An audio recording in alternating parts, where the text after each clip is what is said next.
화재로 자동차 87대가 불에 타는 사고가 발생한 이후 전기차 안전에 대한 불안감이 커지고 있는데요.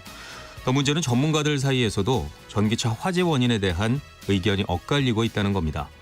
전기차 화재가 빈번한 상황에서 전기차 배터리 화재를 예방하는 기술이 개발이 안 되는 건지 아니면 비싸서 상용화가 아직 안 되고 있는 건지 궁금한데요. 과연 언제쯤 소비자들은 전기차를 안심하고 탈 수 있을지 자세히 알아보겠습니다. 미국의 경기 침체에 대한 우려가 어느 정도 완화되면서 지난주 미국 증시는 올해 최대 주간 상승률을 기록했는데요. 우리 시장은 지난주 블랙먼데이 급락분을 만회했다가 오늘 다시 하락했습니다. 특히 이번 주에는 미국의 잭스홀 미팅과 한국은행의 금융통화위원회 등 굵직굵직한 경제 이벤트가 예정이 돼 있어서 금리 인하 시그널이 금융시장에 어떤 영향을 미치게 될지 귀추가 주목되고 있는데요. 이번 주 국내외 금융시장 전망도 함께 살펴보겠습니다. 이 시간 유튜브로도 함께합니다.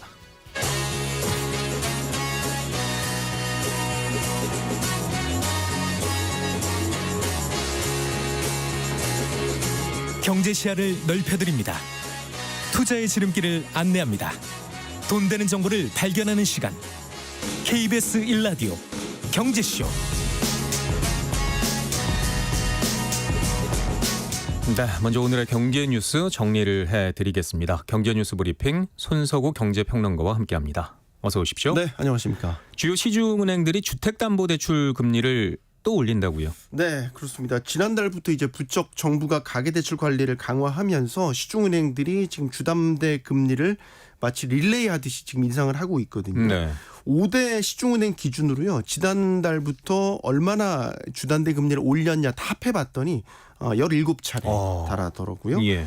주담대를 이제 가장 많이 취급하는 시중은행이 KB국민은행이거든요. 일단 내일부터 일부 가계 부동산 담보대출이나 전세자금대출 상품 금리를 각각 0.3%포인트 또 0.2%포인트 인상을 합니다. 네. 하나은행의 경우에는 이제 대출 감면 금리를 축소를 하는 방식을 택했거든요. 그래서 오는 22일부터 주담대 금리의 경우는 0.6%포인트, 전세대출 감면 금리는 또 0.2%포인트 각각 축소하기로 했습니다. 네.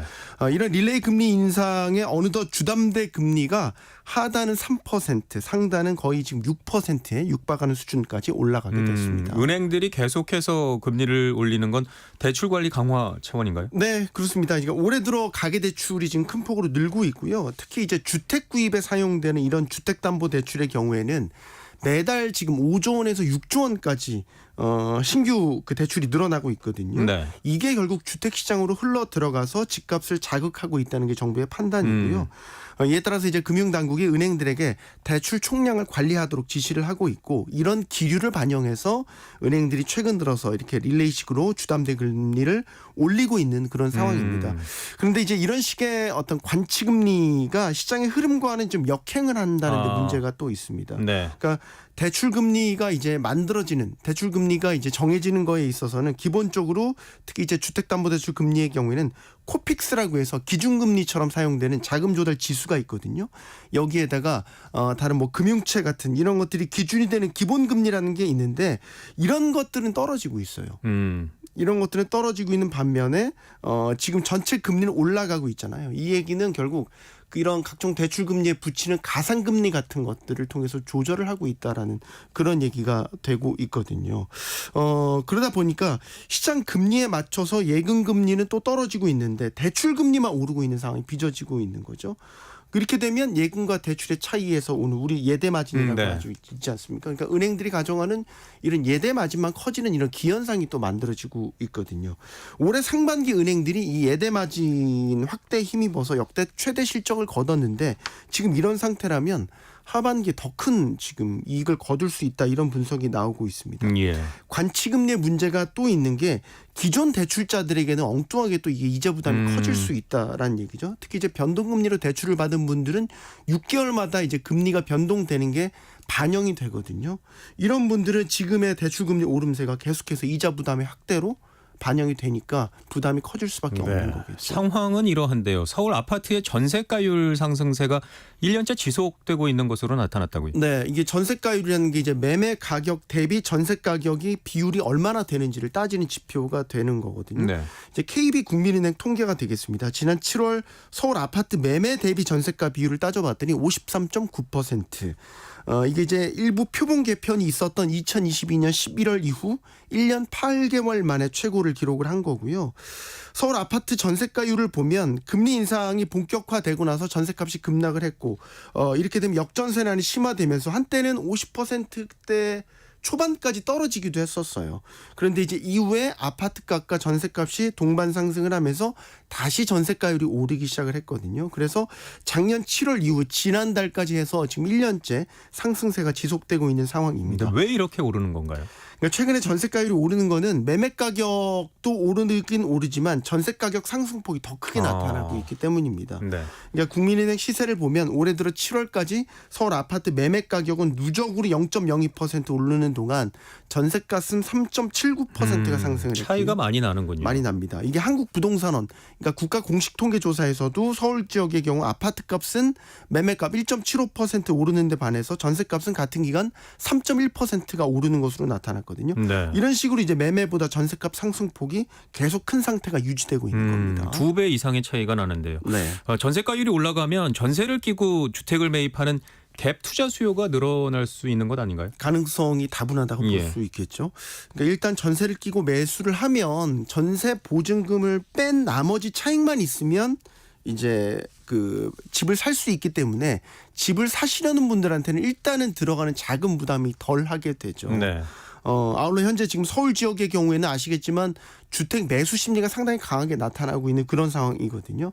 다만 최근에 이제 전세를 낀 매입 같은 것들을 보면 과거처럼 이게 시세 차익을 노린 투기성의 갭 투자냐 이것과는 좀 성격이 차이가 있다라는 분석이 나오고 있습니다. 네. 일단은 서울 아파트 갭 투자 비중을 보면 과거 한참 집값이 많이 올라서 갭 투자 비중이 높았던 2019년과 비교하면 당시는 한 27%에 달했거든요. 지금은 같은 경우는 한 10%대 초반대에 머물고 있단 말이죠. 그래서 최근에 전세를 낀 매입 거래의 경우에는 이거를 투기성이라기보다는 일단 집값 상승세에 부담을 느껴서 전세를 끼고 일단 집을 사자. 그리고 나중에 상황이 바뀌면 내가 직접 입주를 하려는 이런 무주택자나 혹은 갈아타기 수요가 더 많다는 분석이 우세합니다. 네. 다만 지금의 상황 어쨌든 매매값도 오르고 있고 전세값도 상승세가 지속되고 있고요. 또 하나 지금 정부가 88 대책을 통해서 비아파트에 대한 지금 각종 세제 완화라든지 이런 카드를 꺼내 들었거든요. 이렇게 되면 과거에 또 묻지마식 갭 투자가 나타날 가능성도 분명히 있다 이렇게 볼 수 있겠습니다. 네. 다음 내용 살펴보죠. 올해 상반기 국내 상장사들의 실적과 재무 여건이 모두 개선이 된 것으로 나타났다고요. 네, 그렇습니다. 이제 12월 결산법인 기준 620개 유가증권시장 코스피가 되겠죠. 코스피 상장사의 올해 상반기 연결 기준 매출액을 보니까요. 1,474조 4,808억 원. 그래서 작년 같은 기간, 그러니까 작년 상반기와 비교했을 때 4.55%가 증가를 했고요. 이익 회복세가 두드러졌는데요. 지난해 상반기 영업이익이 53조 1,083억 원에 그쳤습니다. 그래서 당시에 이제 전년 동기 대비 52.45%가 감소를 하면서 이게 이제 통합거래소가 출범한 2005년 이후 최대 감소폭이었거든요. 근데 이제 올해 상반기를 보니까 영업이익은 102조 9,903억 원. 이래서 91.43%가 증가를 했고요. 순이익은 이제 78조 7,372억 원. 107.21%가 증가한 것으로 나타났습니다. 네. 물론 코스피 시가총액 1위 삼성전자를 제외할 경우에는 연결 매출액은 3.26%, 영업이익이나 순이익은 63%, 79% 증가한 것. 그러니까 증가율이 다소 둔화되긴 하지만 네. 이전 1년 전과 비교했을 때는 굉장히 두드러진 실적 개선세를 나타냈다 이렇게 볼 수 있겠고요. 네. 다만 코스닥 시장 상장사들은 코스피 상장사에 비해선 다소 좀 부진한 흐름을 흐름을 나타냈습니다. 그래서 12월 결산 코스닥 1,146개 상장사의 경우에는 이제 연결 기준 매출액 131조 8,652억 원. 그래서 전년 동기 대비 3.92% 증가했고요. 영업이익과 순이익은 5조 4,996억 원, 또 3조 8,596억 원으로 1.44%, 8.93% 감소한 것으로 나타났습니다. 그렇군요. 올 하반기에도 상장사들의 실적 개선세는 계속 이어질까요? 이게 상장사들이 올 상반기 견조한 실적을 달성한 그 배경을 보면 작년 하반기부터 수출이 좀 회복된 게 영향을 수출이 미쳤습니다. 좋아졌군요. 그렇습니다. 이게 네. 좀 주요했습니다. 특히 이제 반도체 업종, 반도체 기업들의 업황 개선이 상반기 상장사들의 실적 개선의 주요 배경이 됐다 이렇게 볼 수 있겠고 여기에다가 미국 경기가 견조한 흐름으로 나타난 것 이것도 역시 실적 호조의 동력으로 작용했습니다. 또 하나 환율 측면도 봐야 되는데 고환율이었지 않습니까? 네. 그러니까 원달러 환율이 상당히 고환율이었죠. 이런 고환율은 수출 기업들에게는 가격 경쟁력으로 나타나거든요. 그러니까 일종의 환율 효과도 작용을 했다 이렇게 볼 수 있겠습니다. 네. 물론 하반기에도 국내 기업들의 수출 증가세가 이어지면서 이 같은 흐름은 이어질 것으로 예상이 됩니다. 지금도 반도체 수출의 경우에는 월간 단위로 봤었을 때 매달 전년 동기 대비해서 두 자릿수의 수출 증가세가 나타나고 있거든요. 네. 다만 수출 회복세가 이제 작년 하반기부터 본격적으로 일어났지 않습니까? 그러면 하반기로 가면 기저 효과라는 건 좀 떨어진다라고 봐야 되겠죠. 그러니까 이 증가율 자체는 좀 다소 낮아질 여지는 있습니다. 변수들도 좀 있지 않을까요? 맞습니다. 일단은 미국 연방준비제도 금리 인하가 하반기에 있을 것으로 지금 예상이 되고 네. 이 부분 일단 변수로 작용할 수 있고 특히 11월 미국 대선이 있지 않습니까? 그러니까 미국 대선 자체도 중요하지만 미국 대선을 전후로 해서 우리의 수출과 직접적인 연관이 있는 것은 미국과 중국의 패권 경쟁이 어떤 양상으로 나타날 것인가 이에 따른 무역이라든지 통상 환경의 변화가 변수가 될 수 있다. 이 부분을 짚어드려야 될 것 같습니다. 좀 지켜봐야겠군요. 네. 네.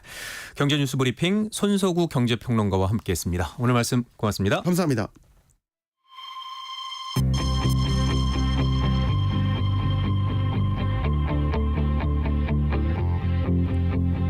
경제 전문가의 원포인트 레슨. 꼭 알아야 할 정보와 이슈를 알기 쉽게 풀어드립니다. 대한민국 경제 고수와 함께 투자의 맥을 짚는 KBS 일라디오 경제쇼. 진행의 성기영 아나운서입니다.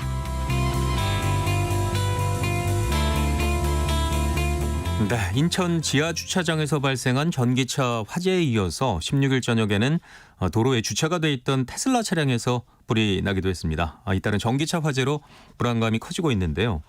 우리나라가 전 세계 전기차 배터리 분야에서 세계 최고의 기술이라고 알고 있는데 아직까지 왜 화재를 잡지 못하고 있는지 궁금한데요. 전 세계에서도 최근 우리나라 전기차 화재 사고를 주의 깊게 보고 있다고 합니다. 원인부터 대책, 배터리 안전 기술까지 이 시간 자세히 짚어보겠습니다. 권용주 국민대 자동차 운송디자인학과 교수 함께하겠습니다. 어서 오십시오. 네, 안녕하세요. 자, 지난 1일이었죠. 인천 아파트 지하 주차장에서의 전기차 화재와 16일 저녁에 테슬라 차량 화재 등 사실 이전부터 꽤 많았던 것 같기도 하고요. 전기차 화재가 잦은 느낌이라서 좀 불안해지거든요. 그러니까 기본적으로 해마다 건수는 늘어나고 있어요. 네. 그러니까 소방청 통계를 보면 2019년에 7건이었거든요. 그런데 2020년에 11건, 그 이듬해에 24건, 그리고 이제 2022년에 43건, 그다음에 지난해에 72건이에요. 그러니까 등록 대수가 증가할수록 그렇죠. 건수도 같이 늘어난다는 얘기죠. 네. 근데 이제 보험개발원이 5년 동안 화재를 한번 분석을 해봤어요. 그랬더니 전기 자동차 폭발에 의한 사고가 전기차 1만 대당 0.93대 정도 됩니다. 이걸 내연기관하고 비교해 보면 그렇게 낮은 수준은 아닙니다. 거의 비슷한 수준이에요. 네. 근데 이제 화재가 일어났을 때 피해액이 전기 자동차는 대략 한 대당 1,300만 원 정도 보상을 해준 거고 내연기관차는 600만 원 정도 보상을 해준 겁니다. 2배 이상 차이가 나는군요. 그렇죠. 무엇보다 내연기관 자동차의 경우는 다른 자동차들까지 전소하는 경우는 거의 못 본 것 같은데요. 전기차 자동차 화재가 더 위험하고 피해가 크다고 볼 수 있는 건가요? 그러니까 화재가 발생을 하면 진화가 쉽지가 않죠.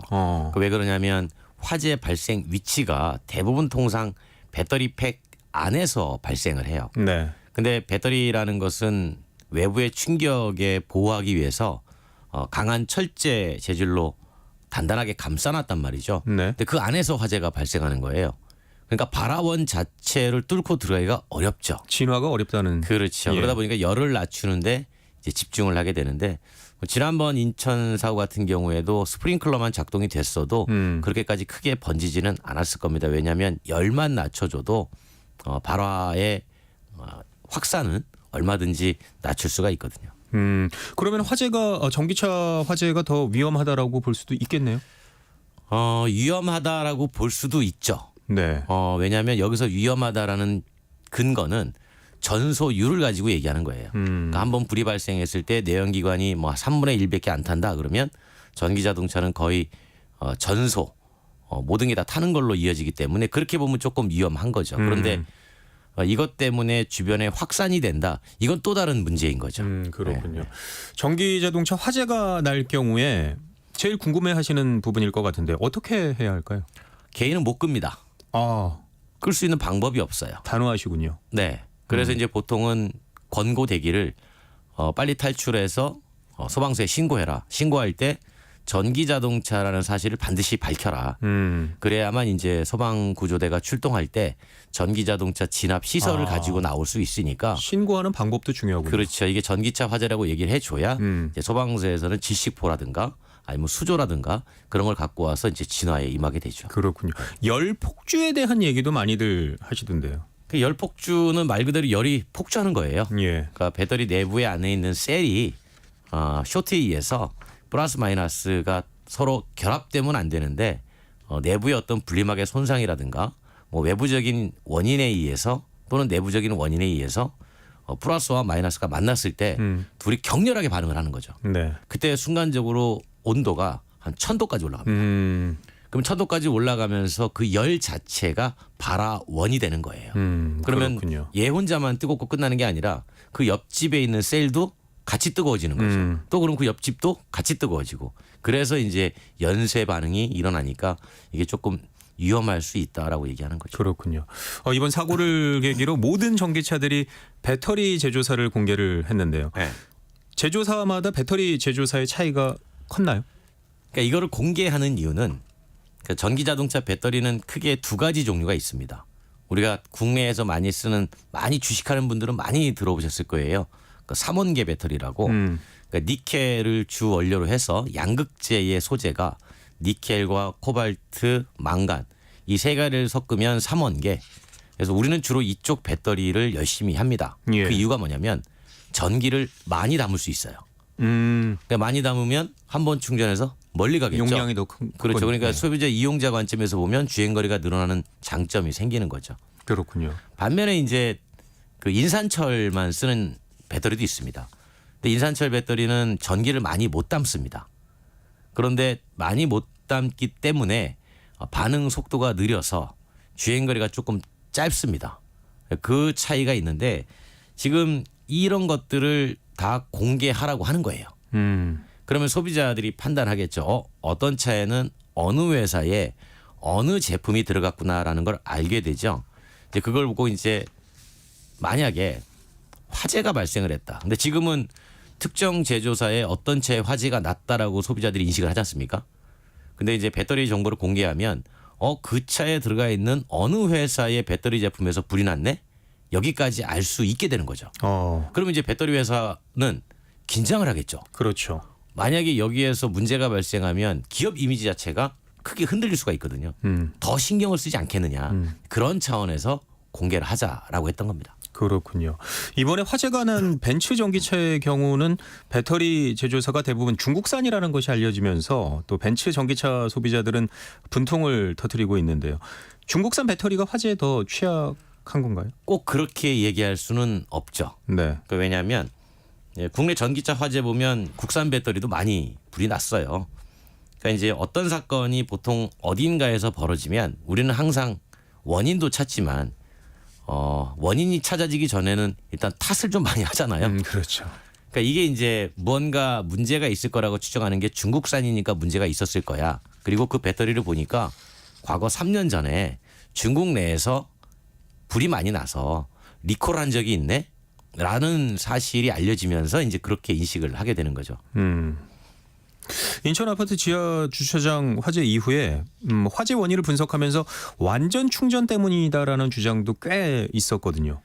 이게 이제 그 완충과 과충의 용어에 좀 정의가 필요한데 우리가 보통 전기 자동차에서 완전 충전한다는 거는 제조사가 허용한 범위 내에서 가장 전기를 많이 저장하는 거를 보통 완충이라고 하죠. 네. 근데 과충전 얘기가 많이 나오잖아요.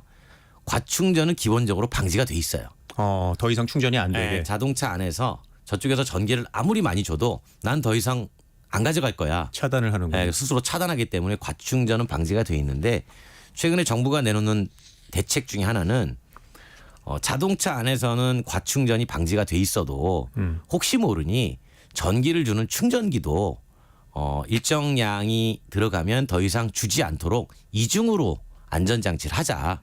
그 얘기가 이제 과충전 방지 장치 이렇게 용어가 표현돼서 나오는 겁니다. 그러면 완충 얘기는 왜 나온 건가요? 에너지를 많이 담으면 전기를 많이 담으면 아무래도 이제 안에 있는 전력장치 용량이 많다 보니까 배터리가 좀 스트레스 받는 거 아니냐. 그러니 좀 덜 쓰게 하자. 좀 예민한 상태일 수도 그렇죠. 있다. 뭐 이런 얘기인가요? 그리고 이제 에너지를 많이 담고 안에 있는 전류 흐름이 활발해지면 열량도 같이 늘어납니다. 안에 있는 전자의 흐름이 너무 활발해져 가지고 쉽게 말하면 엄청 뛰어다니는 거죠. 네. 그러니까 땀을 많이 흘리니까 발열이 되니까 혹시 이 열이 나중에 혹시 문제로 연결되는 게 아닌가라고 하니 이걸 조금 덜 쓰게 하자. 그런데 이거는 개인 소비자 관점에서 보면 자동차 회사가 이렇게 만들어 줬는데 나는 이만큼 주행하고 싶어가지고 끝까지 충전하겠다는데 이걸 참 막는 거는 현실적으로 좀 어려운 거죠. 그렇군요. 또 지적이 되는 것이 전기차 충전은 보통 지상에서 하는데 대부분 주차장은 지하란 말이죠. 예. 주차장이 지하라는 것이 문제라는 얘기도 좀 하던데요. 그러니까 지하여서 문제가 되는 게 아니라 네. 이번처럼 만약에 조기에 진화가 안 될 경우에 그럴 때는 지하에서 불은 지상으로 올라가니까 더 많은 피해가 발생하는 거 아니냐라는 우려 때문에 하는 것이고요. 네. 근데 이제 우리가 전기 자동차가 크게 보면 지금까지 보급을 어떻게 했는지 좀 볼 필요가 있어요. 초창기에 전기 자동차 보급은 크게 두 가지 측면으로 했습니다. 하나는 환경, 그다음에 또 하나는 산업 보호. 그러니까 우리가 이제 배터리 산업이 워낙 막강하다 보니까 배터리 산업을 좀 보호하면서 동시에 환경적으로 좀 가자. 근데 환경에는 주행 거리도 있지만 배터리를 어떻게 리사이클링 할 건가 이것도 고민을 했던 거거든요. 네. 그 과정에서 안전이 조금 경시된 측면이 있어요. 근데 이번 일을 계기로 해서 이제 안전이라는 부분을 조금 끌어올리고 나머지 환경에서 조금 손해를 보더라도 일단 안전적으로 좀 가지는 게 맞는 길 아니냐 이제 이런 의견들이 나오고 있는 거죠. 네, 워낙에 뭐 많은 분들이 관심을 갖고 있는 사안이라서 이번 전기차 화재 발생 후에 정말 많은 분들이 공부를 하면서 그럼요. 그런 느낌으로 기사를 보고 계시거든요. 네네. 말씀하셨지만 배터리 종류가 꽤 있죠. 그럼요. 좀 전에 말씀드린 것도 있고 네. 그 삼원계 중에서도 뭐 니켈, 코발트, 망간을 쓰는 것도 있고 여기에 나중에 알루미늄까지 추가해서 4원계도 있고 또 리튬 이온 대신 나트륨 이온을 쓰는 것도 있고 배터리 종류는 대단히 많아요. 어떤 차이들이 있는 건가요? 그게 이제 크게 보면 서로의 장단점이 분명합니다. 네. 에너지를 많이 담으면 그만큼 열량도 많아져요. 그러면 그만큼 화재 위험성도 같이 올라갑니다. 뜨겁다는 얘기죠. 그렇죠. 예. 근데 에너지를 많이 못 담으면 그만큼 열량이 낮아지기 때문에 안전하긴 해요. 예. 근데 주행거리는 짧아요. 이야. 그 주행거리는 짧고 대신 무거워요. 그러니까 이 장단점이 너무나 극명하기 때문에 제조사가 어느 특정 소재의 배터리 하나만 채택하는 게 아니라 어떤 회사를 보면 한 차종에 배터리 종류가 여러 개예요. 네, 그래서 가격이 중요한 나라는 좀 저렴한 배터리 집어넣고 또 가격이나 성능 쪽에 많이 이렇게 소비자들이 관심을 가진 나라는 조금 좋은 배터리, 고가 배터리, 열량이 많은 그쪽 배터리 집어넣고 이렇게 시장에 따라 가지고 이제 제조사가 선택을 하는 겁니다. 이번에 화재가 난 전기차의 배터리가 NCM 그렇죠. 배터리. 예. 열량이 많은 에너지 밀도가 높은 배터리를 쓴 거죠. 불이 날 확률이 어쨌든 더 높은 아닌가요 또? 그러니까 통계적으로는 건수를 따져봐야 되겠지만 그 배터리 업계 내에서는 일단은 에너지 밀도가 높으면 열도 많이 발생하기 때문에 상대적으로 화재 위험성도 높은 거 아니냐. 음. 그렇게 바라보는 시각은 분명히 존재해요. 그렇군요.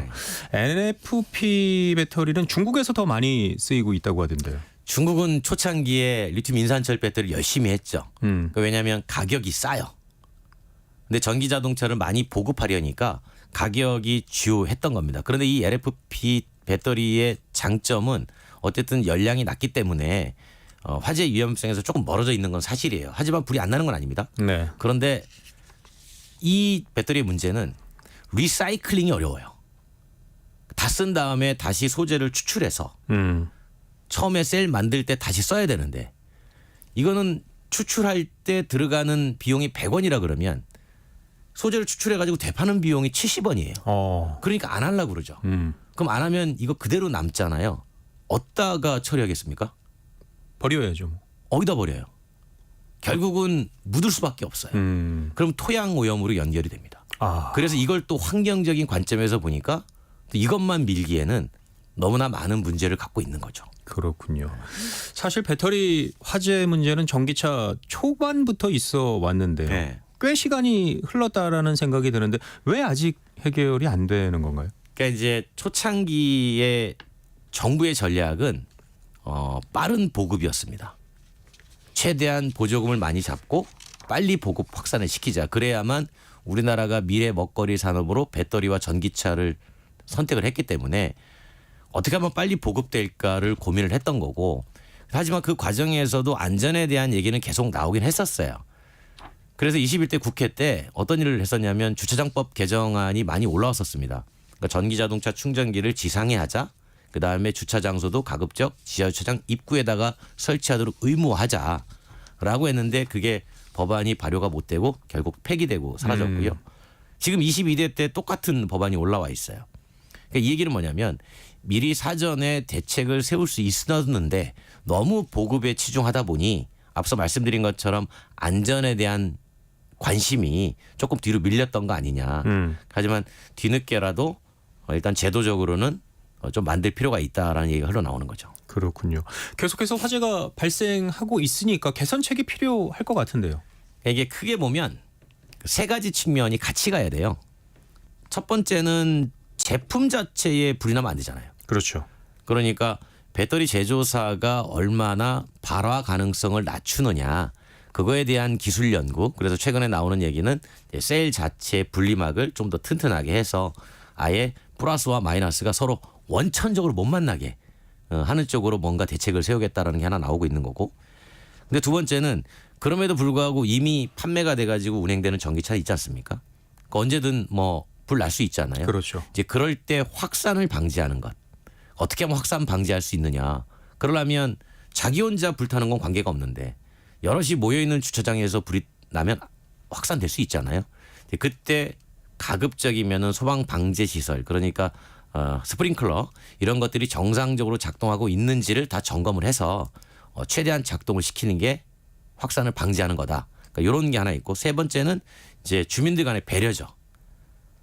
가급적이면 전기자동차주는 지상에다가 주차를 좀 할 수 있으면 그쪽으로 해주는 게 낫고 또 그 자리가 좋은 자리라 하더라도 내연기관 타시는 분들이 조금 양보해서 그쪽에다 주차를 좀 해라. 혹시 모르니까. 네. 그건 이제 주민들 간의 서로의 뭔가 인식 전환 이런 것들이 있어야 되는 거예요. 근데 지금은 그게 아니라 당신은 전기차를 타니까 여기다 주차하지 마. 이렇게 하면 배척이 돼 버려요. 그런데 전기자동차 사신 분들이 무언가 친환경에 기여하고자 하는 마음이 손톱만큼이라도 있었을 거 아닙니까? 그렇죠. 그런 마음을 갖고 있는데 마침 정부에서 보조금까지 줘가면서 전기차 운행하세요. 우리가 2030년 또는 35년 국가 탄소 중립 가려면 수송 부문에서 탄소 배출을 줄여야 됩니다라는 큰 명제 하에서 구매해서 운행을 하고 있었단 말이에요. 그분들이 무슨 죄가 있습니까? 그러니까 우리가 조금 더 배려하는 눈빛이 좀 필요한 거죠. 뭐 전기차 산업이 전 세계적으로 경쟁이 치열한 산업 중에 하나인데 이미 뭐 주요 국가들이 선정한 투자 산업 중 하나고요. 기술이 어느 정도 개발이 됐는데도 안전과 관련한 기술이 좀 뒤로 밀리는 느낌이거든요. 그렇죠. 제가 좀 전에 말씀드린 것처럼 초창기에는 모든 나라가 보급 확산에 방점을 찍었던 거예요. 왜냐하면 네. 전기자동차가 대부분의 나라에서 국가 미래 산업이에요. 뭐 우리를 포함해서 뭐 유럽도 마찬가지고 지금 전기 자동차를 거의 판매만 하는 노르웨이도 마찬가지였어요. 전기 자동차를 만들지 않는 나라인데도 보급에 열심히 신경을 썼습니다. 왜냐하면 그 노르웨이라는 나라 입장에서 보면 자동차를 만들지 않았지만 전기 자동차는 새로운 산업이어서 얼마든지 뛰어들 수 있다고 봤던 겁니다. 물론 노르웨이도 화재 많죠. 일어납니다. 근데 이제 그러다 보면 각 나라에서 방제를 어떻게 즉 진화를 어떻게 할지 기술적으로 조금씩 발전하긴 하는데 그 부분을 중요하게 생각을 했었어야 되는데 그러니까 살짝 놓친 부분이 있는 거죠. 근데 이제 와서 이제 각 나라들이 자 이제 각국 간에 저걸 어떻게 진화를 시키고 어떤 기술로 억제를 할 것인지 이제 논의해 봅시다라고 하는 움직임이 이제 활발히 벌어지고 있는 거죠. 그렇군요. 이번 사고로 당분간은 전기차에 대한 불신이 커지면서 시장이 침체되지는 않을까라는 생각도 들거든요. 그러니까 여기서 이제 시장의 침체는 크게 두 가지 시각으로 봐야 돼요. 하나는 국내 시장이 침체가 될 거냐, 글로벌 시장이 침체가 될 거냐. 국내 시장은 이미 침체됐어요. 이미 중고차 시장에다가 전기차 타던 거 내놓기도 하고 그다음에 소비자들이 저 전기차 살래요라고 했다가 이번에 불나는 거 보고 저 안 살랍니다라고 하는 계약 취소도 이미 30%가 넘습니다. 그러니까 국내에서 침체가 시작됐죠. 그런데 이게 글로벌에서 침체가 될 것이냐라고 보면 글로벌은 상반기를 보면 전년 대비 늘어나고 있어요. 그러니까 각 나라에서 이거를 소비자들이 어떻게 이식하느냐라는 게 이제 상당히 중요한 이슈가 되는 거죠. 전기차 많이 보급하는 나라가 중국이잖아요. 중국도 불 많이 납니다. 연간 한 3,000건 넘게 나요. 네. 그런데도 중국은 계속 밀고 나가는 거죠. 왜냐하면 이게 이제 그들이 앞으로 세계 시장에서 뭔가 굴기를 해야 되는 사업이라는 거를 잘 알고 있기 때문에 이제 그런 위험성에도 불구하고 위험은 제거하면서 가야 된다라는 생각으로 이제 밀고 나가고 있는 거죠. 네. 기술적인 보완뿐만 아니라 제도적인 장치도 마련이 돼야 되지 않을까요? 그렇죠. 근데 제도적인 장치라는 게 비록 조금 늦은 감이 없잖아 있으나 앞으로 전기 자동차 지금 우리나라에서 한 50만 대 정도 등록이 돼 있는데 네. 뭐 70만 대, 100만 대, 200만 대 갈 거 아니겠습니까? 전체 등록 대수 중에서 그렇게 되면은 지금이라도 이제 건축물 같은 거 할 때 스프링클러 정상적 작동을 이제 의무적으로 점검을 하고 그다음에 이제 전기 자동차 주차 시설에 막 방화벽을 한다든가 이런 거를 어떤 공동주택이 하겠다 그러면 거기에 대해서 설치비를 정부가 지원해 주는 그런 것들을 좀 해볼 필요가 있어요. 네. 경제 핫 이슈 오늘은 전기차 화재 사고의 원인부터 대책까지 살펴봤습니다. 국민대학교 자동차 운송 디자인학과 권영주 교수와 함께했습니다. 오늘 말씀 고맙습니다. 감사합니다.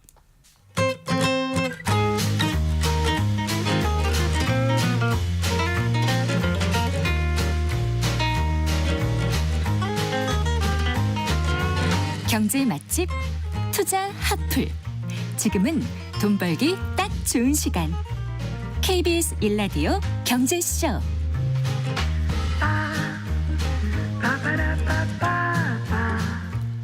한 주간 주식시장에 영향을 줄 주요 이슈와 일정을 살펴보고요. 현명한 투자 전략도 짚어보는 주간 증시 동향 코너입니다. LS증권 리테일 사업부 염승환 이사와 얘기 나눠보겠습니다. 어서 오십시오. 네, 안녕하세요. 지난주 미국 증시가 연일 상승하면서 하락폭을 거의 만회했는데요. 지난주 미국 증시 흐름부터 살펴볼까요? 네, 지난주는 이제 미국 나스닥 지수만 한 5% 이상 올랐거든요. 그래서 네. 시장이 거의 일주일 내내 올랐다라고 보시면 되겠고, 그러니까 2023년 11월 3일 이후로 이제 일주일 상승폭으로는 가장 컸다. 이렇게 보시면 좋을 것 같습니다. 이렇게 이제 미국 증시가 빠르게 반등한 이유 중에 하나는 그동안 좀 미국이 흔들렸던 게 경기 침체 우려가 좀 컸는데 네. 지표들을 보니까 또 잘 나온 거예요. 미국 경기 침체 우려가 좀 완화되면서 미국 경기 여전히 순항하고 있구나. 이런 이제 지표들이 나오면서 좋았고 또 특히 많은 분들이 투자하고 계시는 그 엔비디아가 그동안 좀 많이 빠졌는데 지난 한 주 동안 무려 17%나 올랐어요. 주가가. 그래서 이제 엔비디아가 시가총액이 워낙 크다 보니까 나스닥 지수의 상승을 좀 잘 이끌면서 미국 증시는 지난주는 어쨌든 상당히 좀 긍정적인 분위기로 그 주가가 좀 올라갔다라고 좀 말씀을 드리겠습니다. 미국 경기 침체에 대한 우려는 이제 해소가 어느 정도는 된 건가요? 어느 정도는 된 것 같아요. 그러니까 이제 많은 분들이 근데 조금 이제 헷갈려하시는 게 경기 둔화랑 침체. 지금 분명히 미국은 침체는 사실은 이제 소비도 굉장히 감소하고 사람들이 돈도 안 쓰고 모든 지표들이 이제 다 뭐 고용도 꺾이고 그런 이제 지표들을 나타내는 건데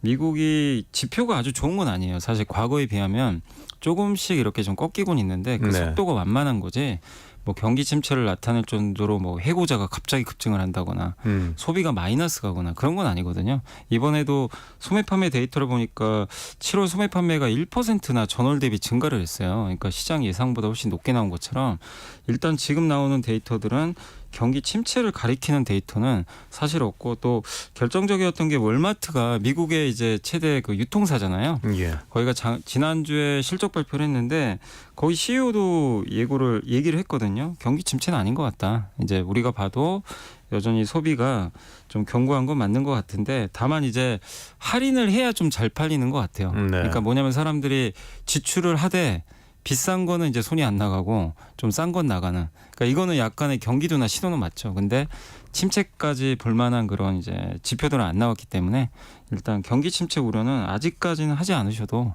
되지 않을까 이렇게 생각하고 있습니다. 네. 말씀하신 바로 그 기업이죠. 월마트가 AI를 통해서 비용을 줄였다고 언급을 하면서 AI 투자 심리가 다시 살아나는 모습이라고요. 네, 맞습니다. 이게 사실 AI 거품론이 좀 나온 지 한 2달 됐어요. 네. 왜냐하면 이제 뭐 엔비디아 주가가 지난 5년 동안 30배 정도 오르다 보니까 거품 아니냐 막 이런 이제 논쟁들이 있는데, 핵심은 뭐냐면은 AI 거품의 핵심은 지금 많은 이제 그 빅테크라 그러죠. 미국의 큰 IT 회사들이 AI 반도체 엔비디아에서 구입을 엄청나게 하는데 그거 가지고 돈 벌어야 되는데 아직 돈은 못 벌고 있거든요. 반도체 구입만 하지 그걸 통해서 뭔가 서비스를 통해서 AI로 돈 버는 모습을 좀 보여달라. 이게 이제 AI 거품론의 핵심인데 사실 그걸 명확하게 좀 보여주지 못하고 있어요. 왜냐하면 지금 투자를 많이 해야 되니까. 근데 월마트가 AI 거품이 아니라는 거를 이제 스스로 좀 입증한 이번에 이제 실적 발표를 했는데, 이 더그 맥밀런 월마트 CEO가 생성형 AI라고 그러죠. 우리가 흔히 말하는 챗GPT 같은 걸 활용해서 8억 5천만 개 이상의 마케팅 데이터를 개선했다. 이렇게 좀 언급을 했는데요. 그러니까 이제 구체적으로 말씀드리면 월마트에서 여러분들이 만약 물건 구매할 때 예를 들면 프로야구에 좀 적합한 팁이 좀 알려달라.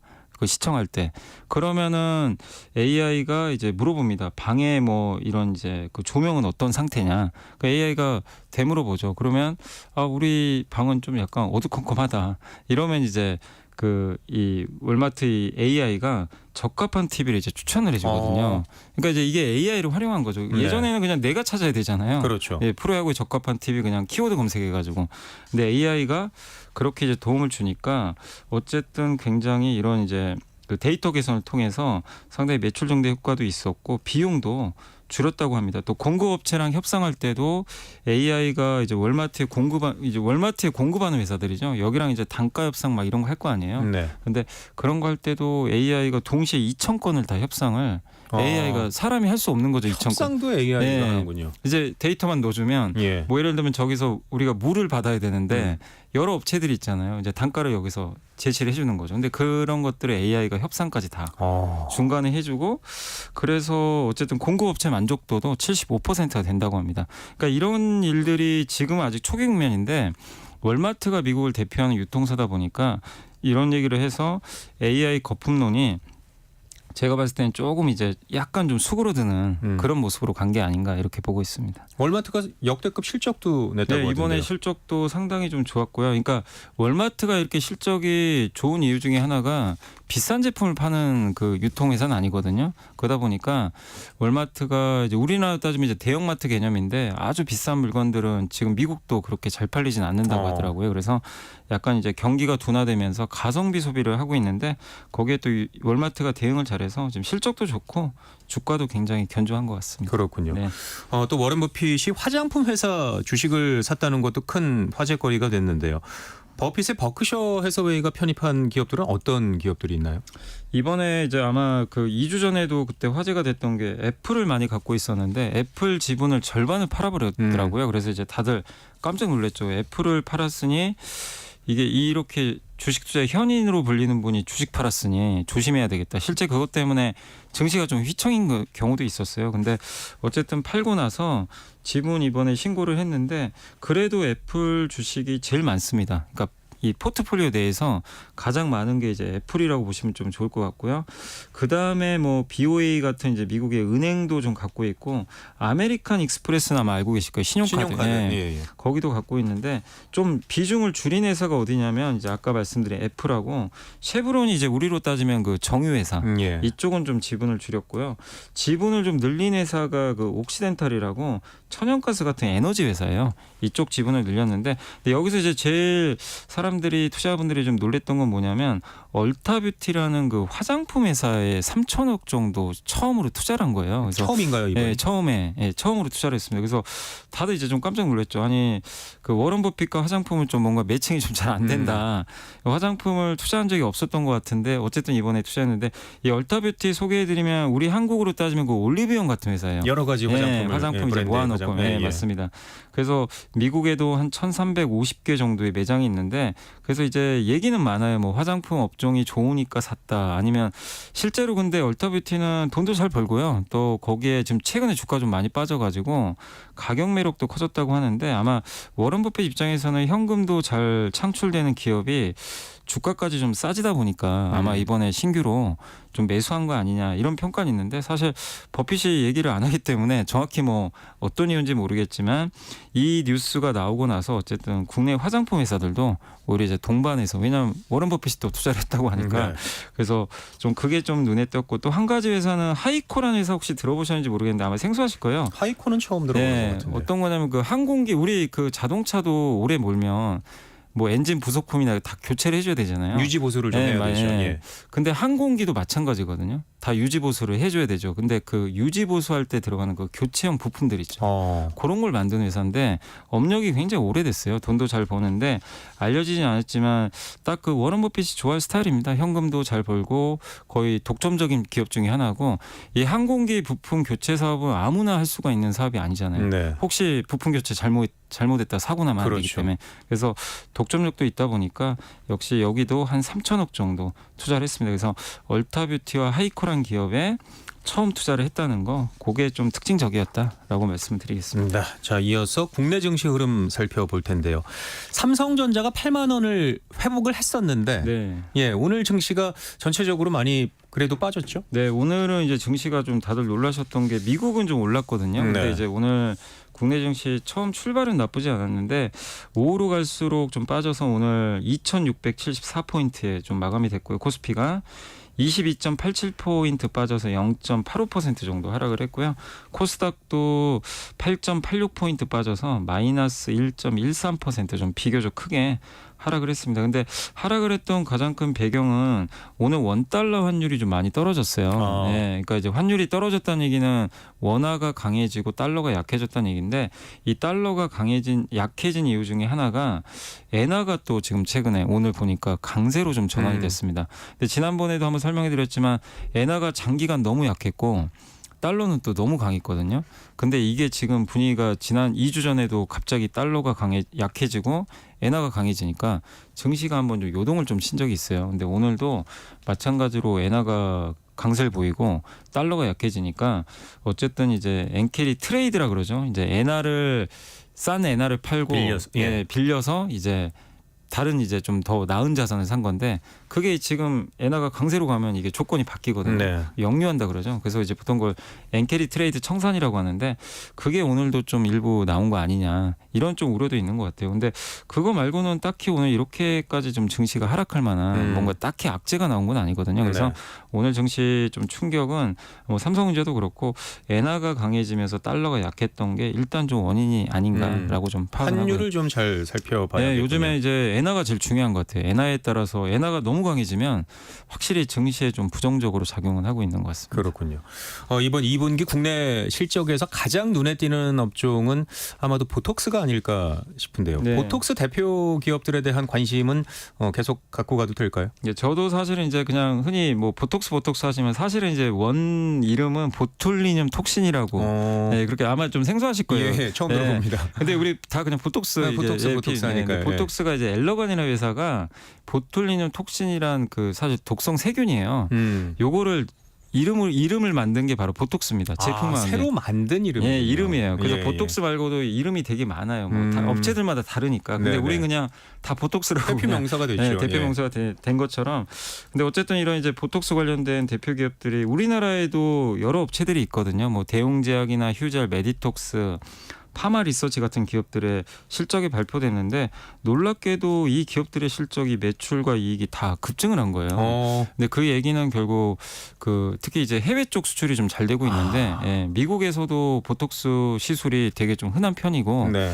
근데 보톡스 시술을 이렇게 하는 이유가 결국 피부 주름 같은 개선이 잘 되다 보니까 예. 그리고 이거를 한 번 맞을 수는 없잖아요. 계속 또 반복적으로 좀 시술을 해야 되거든요. 그래서 점점 고령화되고 있고 예. 피부에 대한 관심이 많아지고 갑자기 다른 얘기인데 보톡스 특강을 해주고. 네, 그러니까 이게 일시적이었으면 네. 사실은 뭐 그렇게까지 또 실적 잠깐 좋았나 이럴 수 있는데 이게 이제 구조적으로 계속 좋아지고 그리고 꼭 미국만의 문제도 아니고 우리나라는 이미 이런 시술들이 많이 지금 확산돼 있고 특히 한국으로 이렇게 원정 시술도 많이 온대요. 많이 온다고 하더라고요. 예, 왜냐하면 예. 가격이 좀 가성비가 동남아에서도 좋잖아요. 많이 예. 오고 중국에서도 꽤 온다고 맞습니다. 하더라고요. 그래서 우리나라 이제 이런 이제 보톡스 업체들이 해외 수출도 잘 되고 이제 내수 쪽에서도 이런 이제 모멘텀들을 받다 보니까 좋고 거기에 또 이 보톡스 산업은 어쨌든 이게 독성 물질이다 보니까 함부로 다루면 안 되거든요. 굉장히 또 만약에 다른 목적으로 쓰면 사람의 인명에 또 피해를 줄 수 그렇죠. 있다 보니까 아무나 할 수 없는 사업인데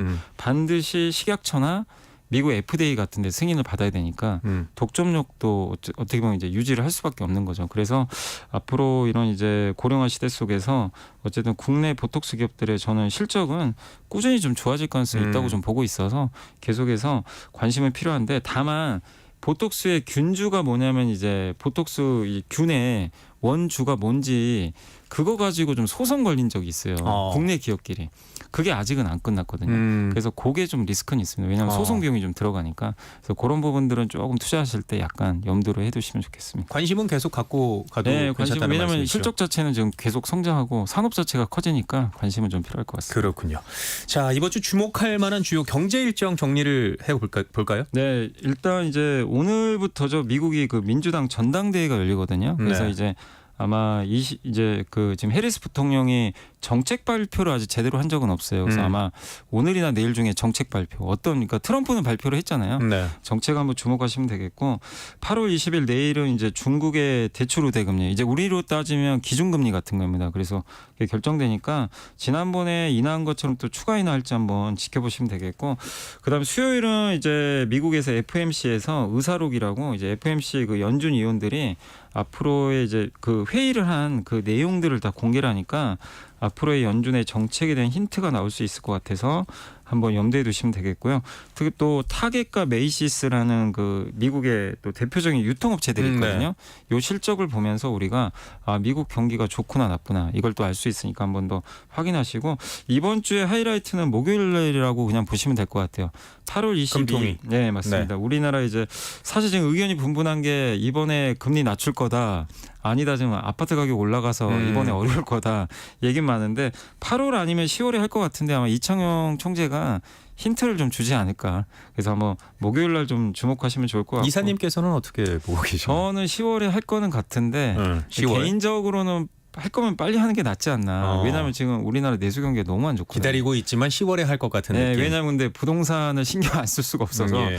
그래서 아마 목요일은 이번 목요일에 하는 건 아마 동결할 것 같고요. 네. 근데 또 그날 잭슨홀 미팅이라고 연준 의장이나 전 세계 중앙은행 총재들이 좀 모여가지고 또 미팅을 하는데 미국도 이제 9월에 금리 인상 예정이 좀 돼 있잖아요. 그 네. 힌트를 얻을 것 같고 그래서 요 두 가지 이벤트들 주목하시고 마지막으로 8월 23일 날은 일본의 이제 중앙은행 총재 BOJ 총재가 지금 엔화가 너무 중요하잖아요. 그래서 앞으로 통화 정책 어떻게 할지 질의응답을 또 한다고 합니다. 네. 그러니까 너무 또 급하게 금리 올리면 또 부정적이니까 그래서 엔화가 계속 강세가 이어질 수도 있는 상황인가요? 저는 중장기적으로 계속 강세 쪽으로 갈 것 같아요. 왜냐하면 일본 정부가 그걸 원하더라고요. 너무 엔화가 약해가지고 내수가 좀 안 좋았거든요. 근데 속도가 문제예요.